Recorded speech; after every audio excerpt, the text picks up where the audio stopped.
volta para o segundo bloco do programa Via Direta Cidadão, recebendo hoje nos estúdios da TV Amazônia o jornalista Manolo Alves, que tem um currículo extenso, e daqui a pouco a gente vai falar de novo das funções deste versátil jornalista que está à frente de um programa de rádio aqui na cidade que já está há 4 meses, já está fazendo um certo sucesso, né? Afinal de contas, trata de assuntos que são de muito interesse da comunidade. Afinal de contas, religião e notícia interessa a todo mundo, né? O senhor apresenta um programa que, além de trazer religiosidade, traz informações também. Contextualiza na política, fala de cidadania, enfim. As religiões hoje, elas têm essa característica, dentro dos próprios cultos, dentro das igrejas, de contextualizar não só a parte religiosa, mas também a parte política. Religião e política podem caminhar juntos e não perder a principal característica das religiões, que é de catequizar, que é de formar cidadãos. Você acredita que a política e que a religião elas podem caminhar de mãos dadas de uma forma sadia? Podem perfeitamente. Tanto que a religião, a questão espiritual, não é? E a questão política, elas seguem paralelamente, não é de hoje, né? Desde o começo das sociedades, que a religião ela acompanha a parte política e, na verdade, quando se sabe administrar cada uma delas dentro do seu segmento, elas dificilmente se divergem, vamos dizer assim, no sentido de se chocar, não é? Se chocar e causar problema, porque a política ela é necessária e não de hoje.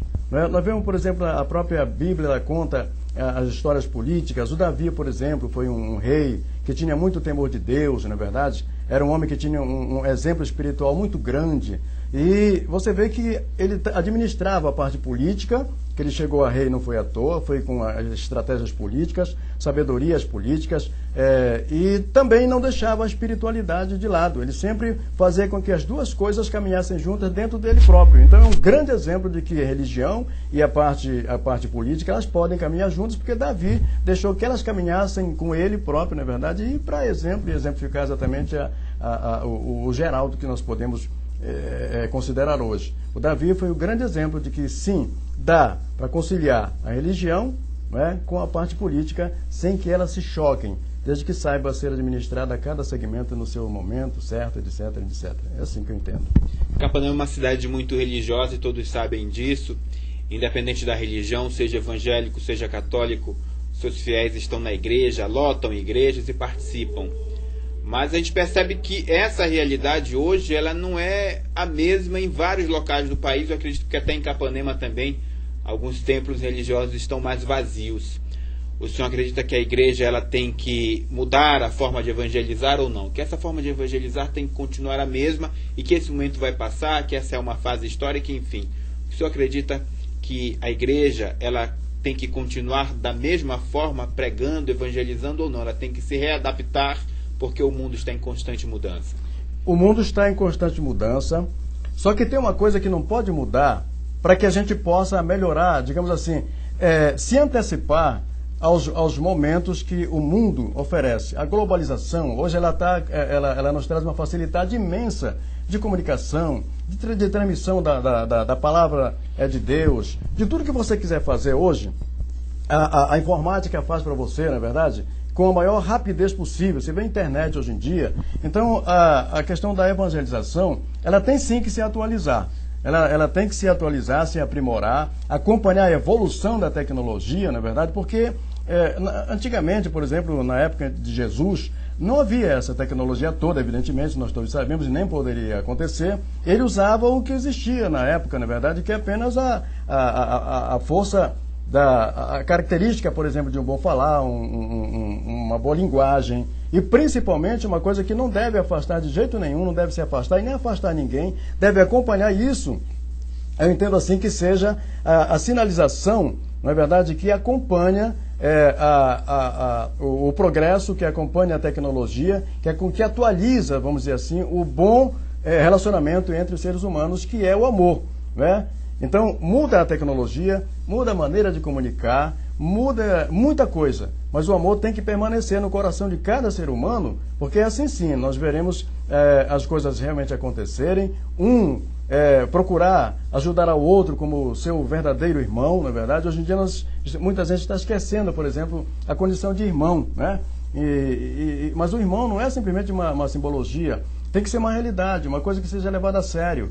Não é? Meu irmão, você, como meu irmão, eu tenho que ajudar você no momento que você precise. Eu tenho que olhar para os meus semelhantes como meus irmãos. E isso só me permite fazer se eu tiver amor no meu coração. Se eu não tiver, pode ser até meu irmão sanguíneo. Eu vou olhar para ele com ódio, e isso com certeza vai fazer com que as coisas desandem ou andem de forma mais lentas e acabem nem acontecendo de forma como Deus precisa que aconteça. Ou seja, que a harmonia prevaleça, e essa harmonia só prevalece se tiver amor. Se não tiver, não adianta nada.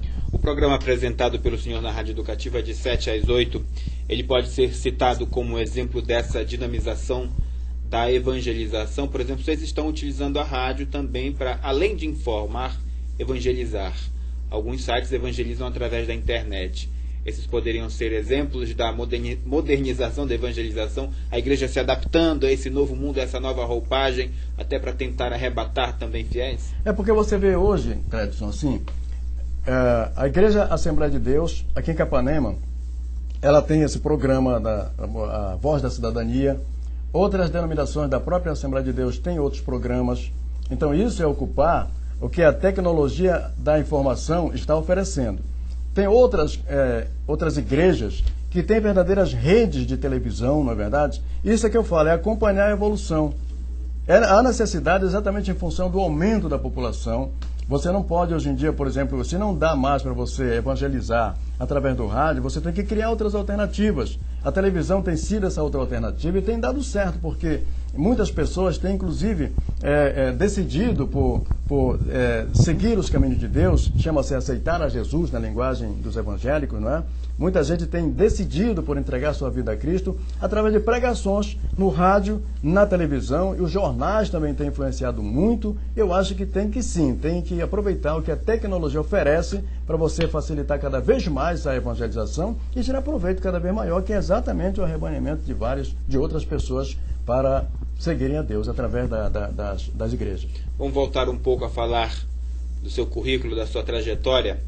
Aqui, atualmente, o senhor está trabalhando em 3 segmentos, em 3 empresas, em 3 locais, vamos dizer assim.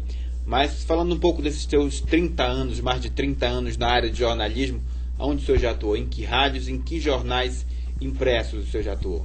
Já atuei na Rádio Liberal 2 vezes, já atuei na Rádio Clube do Pará 2 vezes, atuei na Rádio Cultura do Pará 2 vezes e atuei na Rádio Boas Novas, que é a rádio da Assembleia de Deus lá de Belém, por 2 vezes também, não é?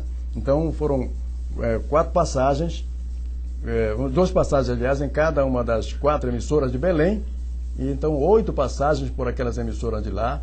E hoje estou atuando aqui na Rádio Educativa, então vamos dizer que seja a 9ª passagem por rádio que eu tenho nessa história, nessa trajetória. A gente vai para mais um rápido intervalo comercial e volta já já com o 3º e último bloco do programa Via Direta Cidadão, ainda para conversar mais alguma coisa sobre a sua rica trajetória no mundo da comunicação. A gente vai para um rápido intervalo comercial e não sai daí que o Via Direta Cidadão volta já já.